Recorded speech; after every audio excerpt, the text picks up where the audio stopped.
Hey, it is July 23rd of 2025. It's a Wednesday, and it's TC, everybody, hanging out with you. How you doing? Welcome to the big show. Welcome to Rock This Town Live. We are streaming every Monday through Friday. Wow. Starting at 8 p.m. Eastern, 7 Central, and 5 Pacific. If you want to come hang out on YouTube or on Facebook currently and chat with me while we're talking, I want to make this a very interactive show. I think yesterday's show was really cool because it was very interactive. So if you're listening via podcast or if you're watching later on via I don't know, YouTube, I guess, and you just want to kind of come onto the show and hang out and say hello, that would be awesome. Just like Rich did. Hey, Rich, how you doing? Good to see you tonight. Thanks for hanging out. What's going on the show today? Well, we're talking Ozzy still because, well, of course. Also, I'm going to relive the past with a little Ozzy and Motley Crue coming up here shortly. Jake E. Lee as well. Some talk on Jake E. Lee. Shotgun Messiah. Remember Shotgun Messiah? Heartbreak Boulevard, man. That was just a fantastic record. I'm going to tell you about some rumors about a possible return for Shotgun Messiah coming up in 2026. Hey, Suzanne. We were just talking about Trickster, by the way, too. And I see that Trickster here is actually a real thing. So that's super cool. So you made it come true, Suzanne. I credit you 100% that you nailed that one just because I was able to engage you, and then your karma, your mystical ways made it happen. At least that's my opinion. So I'm sticking to it. So there you go. Also talk a little Pac-Man today. A lot of tour news. David Lee Roth actually started his tour just last night in California. Also, there's some cool vinyl news, including Lindsey Buckingham and Stevie Nicks finally releasing that long-awaited record. Hell Has Frozen Over. So we'll get to that. I'd love your opinion on that. And then some other tours like Alien Ant Farm. I myself dig Alien Ant Farm. I don't know if you're an Alien Ant Farm fan, but I do love that first record with movies on it and Smooth Criminal, which was all over VH1 back in the day. So there you go. Hey, Lenora. Hello from Prescott Valley. I used to live in Prescott Valley back in the 2000s. Was it 2000? Yeah. 2000 to 2003. That area has exploded in growth over the last 22 years. So, and then we'll do our vinyl of the day, which is this bad boy. I'll talk a little bit more about it. There it is. Whoa, I'm going the wrong way on that one. So that is the vinyl of the day. We'll talk about that a little later and get your opinion on a good Cinderella record, if that's a good one or if it is not. So let me scroll back up to the top here. And I usually start the show by reliving the past. So I'm curious. Hang on a second. Did I ever see Motley Crue? Yes, I did see Motley Crue. Thank God. I did see Motley Crue. So I never saw Ozzy. Did you ever see Motley Crue? I never saw Wasted. I think that's Pete Way's band, who was in UFO, if memory serves right. But the Bark at the Moon tour, I did not see this tour, but I saw Motley, I think in 87 on the Girls tour. Yes, it was the Girls tour because Tommy had the drum thing going on. And then David Coverdale and Whitesnake opened the show. So there you go. Oh, yeah, of course. I remember that. I remember you, Lenora. That's cool. Very nice. Yes, it is still climbing, Suzanne. PJ Farley is the hardest working musician along with Joel Hoekstra. I concur. Indubitably, PJ Farley, Steve Brown, those guys are great. So there you go. But yeah, so I know I've mentioned this on the live show when we were selling live records before, but I actually saw, Motley Crue and Whitesnake. And maybe I shouldn't tell this story. Maybe I'm not ready to tell this story yet. Eventually I will tell the story. But me and a buddy got tickets at the last minute. We're in the nosebleed section in the back of the arena. And there's this mother and father in front of us with their son. And I swear their son was probably maybe 12, maybe 11 or 12 years old. No, I don't know if you know anything about David Coverdale. And the son's wearing a Motley Crue shirt. Okay, makes sense. So I don't know if you know anything about David Coverdale. He's a hoot. If you follow him on social media, he's actually really, really funny guy. Unfortunately, Whitesnake isn't doing anything at the moment, but he's a really funny follow if you follow him. I don't know if he posts on Facebook and stuff. I follow him on X, which is formerly Twitter. I guess 2 years ago today. It was it was purchased, and now it's X. So, but anyways, David Coverdale got a little bit of a potty mouth, and I could clean this up, I guess, in the best possible way. But so he's going on, he's dropping F bombs, he's saying highly suggestible stuff in the mic as Whitesnake is doing their show. This had just been when the 1987 record came out. So new lineup, but John Sykes, of course, did the guitars and stuff on the record. So David's doing his thing. I could tell me and my buddy are looking at the mother and father. They're getting really uncomfortable because they got this 11, 12-year-old kid that's doing his thing and rocking out. He's loving Whitesnake and clearly is waiting for Motley Crue. But David is just foul mouth this, foul mouth that. Okay. Me being what, at the time, 16 or something, 17, yeah, that's cool. Well, David gets to the song Love Ain't No Stranger, and I'm going to clean this up for you. I'm going to clean this up for you intensely. And he introduces it as a lot of people think that this song is about fellatio. He says it's not. It's about, well, the exhaust pipe. Let's just put it that way. And right after he says that, the mother and father are like, all right, this is enough of this. They grab the kid and they head for the exit. So this poor kid, because David Coverdale had such a potty mouth, never got a chance to see Motley Crue, at least in 1987. So that's my Motley Crue. I think it probably has scared everybody away by now, and I understand that, but that's my Motley Crue and David Coverdale story. Hey, Manuel, good to see you. Just like old times. In fact, yeah, greetings to everyone. Rich mentions that he saw Motley Crue on the Theater of Pain tour. Well, that's cool. Were they opening for somebody that on that tour, Rich? I don't remember. Let's see. It wasn't Oz. Oh, wait. It was this one, right? Theater of Pain was 85. This would have been Shout at the Devil when they were opening on the Bark at the Moon tour in 1984. And this actually poster is, I think, from somewhere in Vancouver. I think this was a show in Vancouver, if you look at that poster there. So there you go. Very nice. Suzanne says, I saw the Crue on New Year's Eve in Detroit. Only time ever. They played New Year's Eve early in the 2000s or late 90s and saw them in tour with Alice Cooper. Saw the first show of the tour in Grand Rapids, Michigan. That was around 2015. Very nice. Oh, Autographed opened for Motley Crue. Yes, Autograph. Wasn't that the band that, or was it? Yeah, it was Autograph. Didn't Autograph open for Van Halen as well on the, what tour? The 1984 tour. I think that was kind of the band that David wanted to open up. So, yeah. Anyways, kind of cool. So there you go. All right. Ozzy, obviously in the news still. A lot of tributes coming and a lot of musicians in the last 24 hours have done tributes at live venues. So a lot of live shows. Mammoth, which is Wolfgang Van Halen.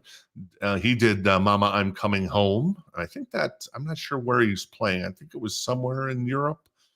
And then Cyndi Lauper actually got in on it as well. She did a little version of Crazy Train. So very nice. Respect from Cyndi to the great Ozzy Osbourne. Hailstorm did Perry Mason. And Pantera did a couple of songs. Or was it a couple songs? No, they did Planet Caravan. And then Machine Head actually did War Pigs and Children of the Grave last night. And then Def Leppard and Coldplay both did a song by Black Sabbath. They both did Changes. So there you go. Estes says he saw the Crue on the stadium tour. Oh, yeah, very nice. Yes, I guess they were touring with Leppard back then. I was talking to Jen today, and Jen said to me, you got to get Estes on the show. It sounds like he's got a lot of really cool merchandise and a lot of cool music memorabilia. In fact, I actually talked to James today, and we're going to run that tomorrow.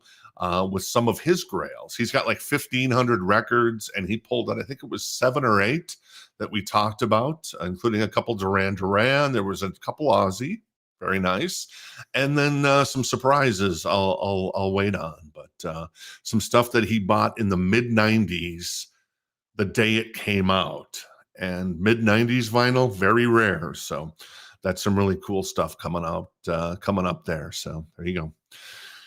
All right, cool. Mammoth. Oh, they were in Connecticut. Thank you, Suzanne. Very nice.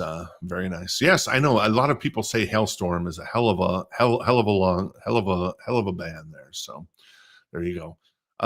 Cindy did Crazy Train. Cindy Lauper did Crazy Train on that one, Suzanne. Jake E. Lee actually posted something to social media. I think it was today.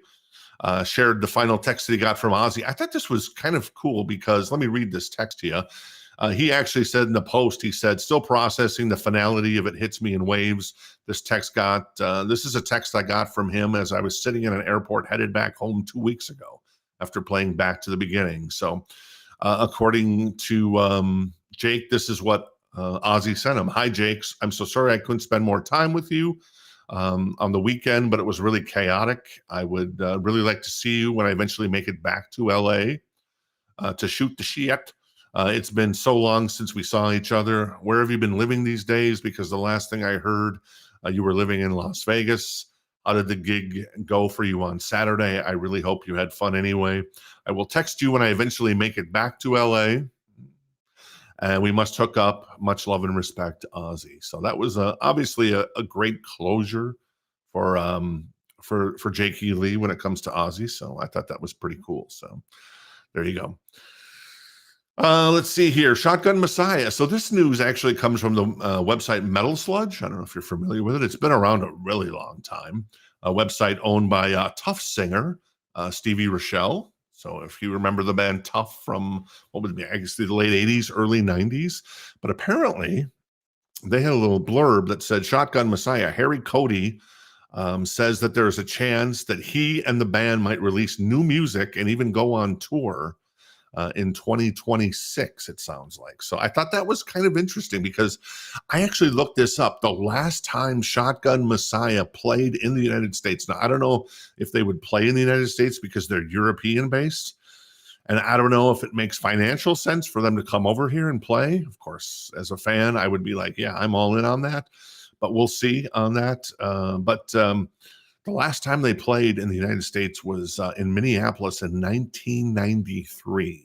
They did 2 shows, one show in the South and then another show in Minneapolis in 1993. And since then, they haven't played. I think they've only played like 5 times together, which is crazy. So what is that? That's 32 years.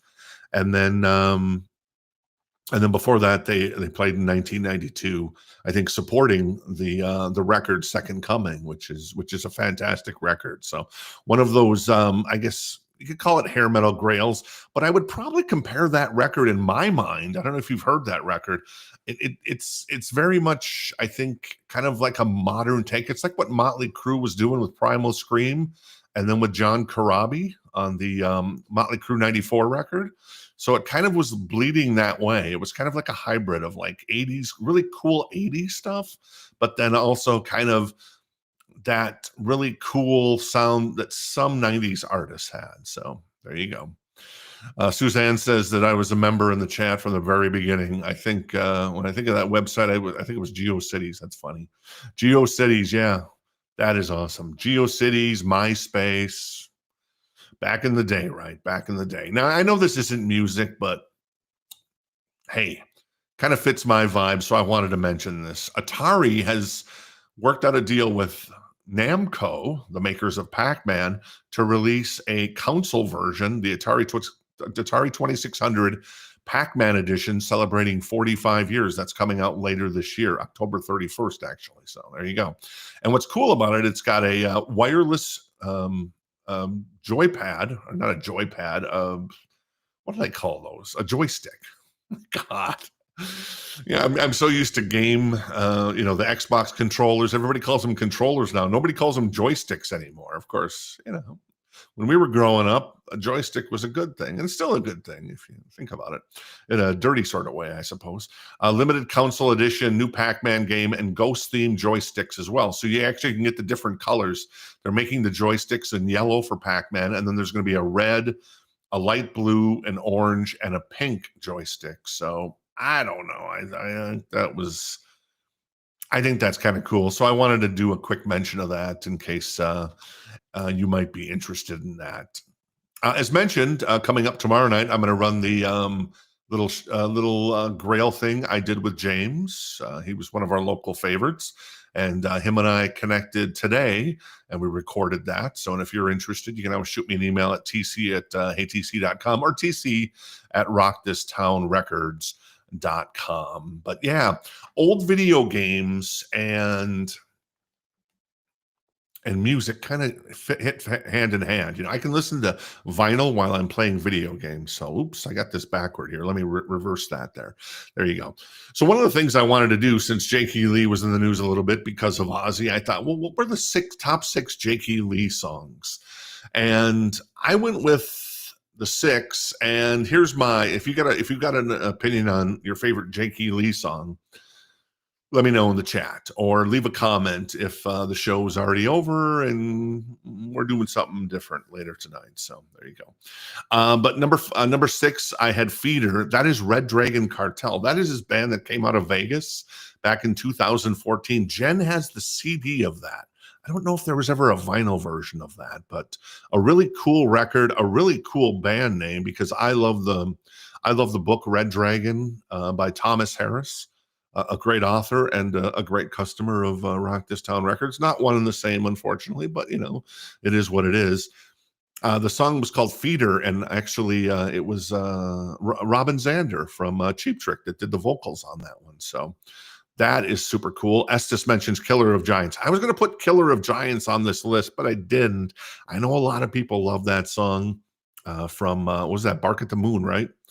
Anyways, number five, I had Winter's Call from Badlands, the 1989 record, a record that Jen and I still don't have in our collection. We had that come through the store numerous times, and it was like, oh, you know, it is what it is. And we never claimed it for ourselves. And whenever we put it on the show or put it in the store, it would always sell right away. So just one of those things. And now that we don't have the store, we don't have it coming in anymore. So I guess we're going to have to find a copy ourselves at some point.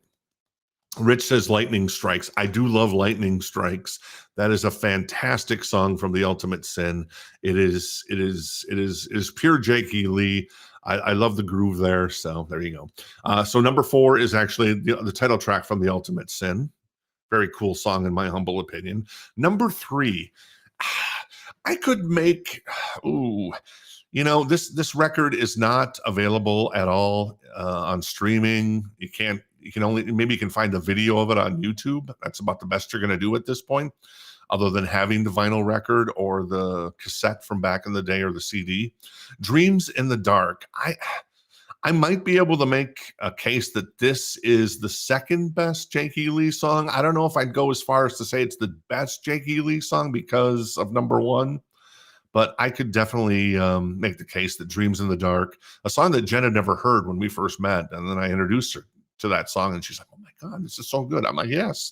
Now she became a huge J.K. Lee fan, and she was the one that actually bought the Red Dragon Cartel record for us back in the day. So I love Dreams in the Dark. It is a fantastic song. Ray Gillen, a fantastic vocalist, and I hope that at some point, hell froze over, as I'm going to tell you in just a second, because Buckingham Nicks is being reissued on vinyl. So why not Badlands, in my humble opinion?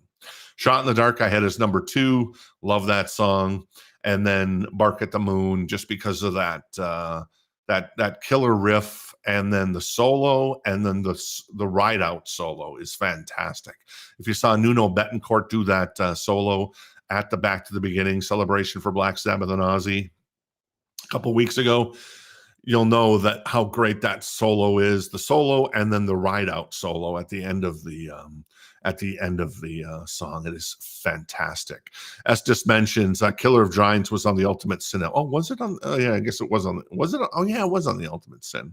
Another good song was Lightning Strikes. There you go. Rich and Estes both concur on that one. So that's my top six J.K. Lee. If you want to comment any more in the chat, or if you want to leave your top six, that's cool too, because I love finding out what people like and what I'm missing. The good news is I never really listened to Killer of Giants before, but I've been listening to it more over the last couple of months. And I'm like, yeah, this is a killer song. And Lightning Strikes, man, is is, I know, I always love that song. I can't believe that Lightning Strikes doesn't have more plays on Spotify, actually. That's kind of surprises me because I think that's such a great song. So that is what it is. There you go. The aforementioned Buckingham Nicks. Hell Has Frozen Over, September 19th for only $25. Probably because it's not a Universal Music release. It's a Warner Music release, and Warner doesn't gouge you. But this is going to be on pink vinyl. There's also going to be some other colors available, and then there's also going to be a mobile fidelity, not a mobile fidelity, but a high fidelity version through Rhino directly. That's going to be numbered to 5,000. So, and that's probably going to be around $45. So, Buckingham Nicks finally getting a release. I remember we had this on the show maybe once. When we first started the show well over a year ago. And I want to say it was Chris that picked the record up. Also, I've heard that I don't know if it's a myth or folklore. I've heard that there's a version of the record, though I don't think that's the case. I think that's been debunked, where Stevie is in a complete state of undress, but I don't think that actually exists. I think that's kind of like a myth. An old wives' tale, I guess they would call it back in the day. But yeah, for $25, I think this is going to sell out right away because a lot of Fleetwood Mac fans love it. Fleetwood Mac fans from back in the 70s and 80s. And then B, there are so many young people that love Stevie Nicks. Whenever we get Stevie Nicks stuff in, it would always sell out, especially record store day stuff. I'm talking about Amanda would always get that stuff. Audrey would always get that stuff. And two young ladies who worked in the store, and then so many other young ladies loved Buckingham Nicks. So, I mean, for $25, I mean, and you get a pink vinyl, that's pretty damn sexy in my humble opinion. Another new vinyl getting a 10-year, is that really, it's been 10 years, Repentlessness from Slayer on kind of a splatter vinyl, kind of a gray, red, black splatter vinyl. That comes out September 12th. And that's going to be run around $31 if you're looking for a copy. So you can save your money for the end of the year, because we're kind of getting to that point now where a lot of killer stuff is going to be coming out. There's going to be some obviously new vinyl coming out, some new records from a lot of big artists. And then there's going to be a lot of reissues as I guess, we're coming up tomorrow, 5 months from Christmas. It's coming. It's coming fast, baby. Also, this is actually, I think, a pretty popular. This is a Swedish death metal, or is it black metal? I always get that confused. Record from Entombed called Wolverine Blues that is getting a record store day essential release on red and black splatter vinyl. So if you're a death metal / black metal type of fan from it's funny that Sweden has produced the Norwegians and the Swedens, the most mild people ever, very passive, and then black metal and death metal coming out of the Scandinavian countries. I guess you got to get your anger out somehow. And yeah, so there you go. I know a lot of people are looking forward to this release. So Entombed, that comes out on, just before Christmas, actually. It comes out December 19th. And that's going to run probably around $36, maybe $37, depending on where you find it. So some cool vinyl coming out here. And then the last one is not once, but twice, but thrice.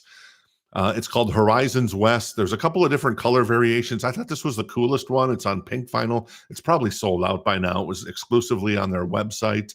I think there was only limited to 300. But, I was thinking about the term thrice, once, twice, thrice, when you're a teenager and you're old enough for that, you can, if I don't know if I should go there. Maybe let's go with our 20s. When you're in your 20s, if you're getting it not once, but twice, but thrice in a day, you're having a good day. And when you're in your 30s, if you're getting it once, not once, but twice, but thrice, you're having a good week. In your 40s, not once, but twice, but thrice, you're having a good month. Some would argue that these numbers are very, very low, but it is what it is, I suppose. And then in your 50s, if you're getting it once, not twice, or thrice in a year, you had a pretty good year. And then finally in your 60s and 70s, if you're getting it once or twice or thrice, you're getting you had a pretty good decade. So I don't know. That's my shtick. I apologize for it. Oh God, was that death or what? It's okay to call it death. Just please never do that again. I ask you. You can tell me that because I respect it. I respect it. So, anyways, there you go. A reminder: we're going to be if you want to, if it would be great if you went over to YouTube and followed us on YouTube. Starting September 23rd, we're going to be exclusively on YouTube. We'll see. But right now, that's the plan. But we'll see how things are going. And this is Jerry the parrot. I don't know why I'm calling all these animals Jerry, the giraffe, also the parrot, and then the dog coming up a little later. So there you go. Tour dates. I wanted to mention this. Finger 11 going out with Alien Ant Farm. Finger 11 is a good band, very cool band, but I love Alien Ant Farm a little bit more. So I don't know if you're an Alien Ant Farm fan, but I am an Alien Ant Farm fan because of that first record, which I hope does get a vinyl release here coming up sooner than later. Also, Jerry Cantrell out on the road. I love Jerry Cantrell, actually. I love the sound. I think the Alice in Chains records are still pretty good that he does. The solo records are really good. He's got that voice. He's coming to Tempe, which is fantastic. What is that, in August? He's on tour with Filter, which I actually love Filter. Hey Man, Nice Shot. And then the picture song, I forget what that's called. So there you go. Jerry Cantrell going out on tour. If you've seen Jerry Cantrell or Alice in Chains, I guess, no, I didn't see them. I was thinking I did see them, but I didn't see them. I saw Baby Animals, of all things, open for Van Halen on the Balance tour. I never saw, yeah, that's the one Van Halen tour with Sammy I never saw of the big four tours, the first four. The 5150, OU812, I saw that. Monsters of Rock. Did not see the For Unlawful Carnal Knowledge tour, but did see the Balance tour. So, and of course, the opening act on the For Unlawful Carnage tour was Alice in Chains. So not too shabby. Well, speaking of Van Halen, live in concert. The man, the myth, the legend is back. He kicked off his live show last night in California. Now he heads to Florida. He's going to go to Tampa. As Jack Blades of Night Ranger once said, I didn't say I was going to take her to Florida. I said I was going to Tampa with her. All right. I love that joke. It was on Rockline in like 1985. And 40 years later, I still remember that joke.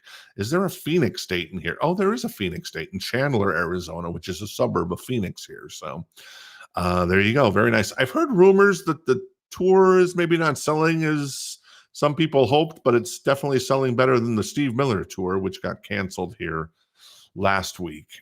And then finally, as far as tours go, Seven Dust acoustic. They're doing an acoustic set, Southside double wide tour. There's a Minneapolis date I see. I see a Kansas City date. I do not see a Phoenix date. So I guess I will not get a chance to see Seven Dust, but a really cool band if you're into Seven Dust. A reminder, I got to say it, if you're digging the show, I'd appreciate it if you smash the like button. And if you're really digging the show, I'd appreciate it if you'd share it with some friends and family who might be into hanging out, talking rock, metal, even a little 80s pop with us. So there you go. Not too shabby. Kind of quiet tonight, though. I know we're reeling from the Ozzy thing. I get that. So my vinyl of the day is actually this bad boy. This is the Music on Vinyl release from Music on Vinyl out of the Netherlands. This came out probably about a year ago or so. It's called Still Climbing. Now, this one wasn't a big hit at radio by any means. It really didn't have any radio hits by that time. Unfortunately, MTV had moved on from kind of bands of the hair era. But still a great record. Hot and Bothered is on here. Freewheeling, Bad Attitude, Shuffle, and a number of other songs. I do dig what's the song I like? Talk is Cheap. Great song. But yeah, I mean, the great thing about Tom Kiefer is that he's such a fantastic artist. So I don't know. Did I ever see? I don't remember. That's the problem with some of these opening acts. Did I see Cinderella? I want to say I saw Cinderella opened for David Lee Roth in '86. And the time frame would be correct, but I don't remember, and I can't seem to find anything that confirms that. So let's see, David Lee Roth, Met Center, set list. Let's see if I can find anything on that really quick. David Lee Roth, let's see, that was 1986. Who was the opening act? It was Cinderella. All right, so I did see Cinderella. Very nice. So I have seen Cinderella. I do love Cinderella as I've gotten older. Love Cinderella more and more. Fantastic band, and yeah, still climbing. It's on black vinyl usually. What's interesting about music on vinyl is sometimes they'll do color vinyl, especially with and the initial releases. But this one has only been pressed once, and it's on black vinyl, so nothing like that going on. So there you go. Rich mentions that he saw David Lee Roth and Bon Jovi, or saw them open for David Lee Roth and Bon Jovi. Oh, I see what you're saying. Okay, very cool, very cool. Unfortunately, I remember the David Lee Roth show. I know that Night Songs had come out. Somebody Save Me, Nobody's Fool. What's the other big song off of that? Shake Me. That's what it was. But yeah, I don't remember Cinderella, unfortunately. I guess just too much time has passed, 39 years later, and it's gone, unfortunately. I wish I could go back. I'm sure there's probably footage on YouTube, maybe, of Cinderella in 86, and that's always fun to relive, even if the audio and the video is a little sketch, but still very cool. And then Bon Jovi, obviously Bon Jovi and Cinderella had a little bit of a relationship there as they're both from New Jersey. So that's super cool, Rich, that you got a chance to see both those bands. So there you go. All right, cool. I think I'm going to call it a night. I appreciate you guys hanging out with me. I know that we're just getting started here, and hopefully as we continue to do this over and over, we'll continue to grow and find other rock and metal fans that, that are into kind of the news of the day and want to talk and reminisce and chat and kind of make new friends. That's kind of what this is all about. When I opened the record store, I said one of the goals was I just wanted to make new friends because I was now living in Arizona. I was a Minneapolis, Minnesota kid living in Arizona. Jen is a native of Arizona, so she had friends here. And I've been able to make some pretty cool friends via the record store, like James, who we'll talk to tomorrow night as part of it. So anyways, thanks for hanging out, everybody. Have yourself a wonderful night.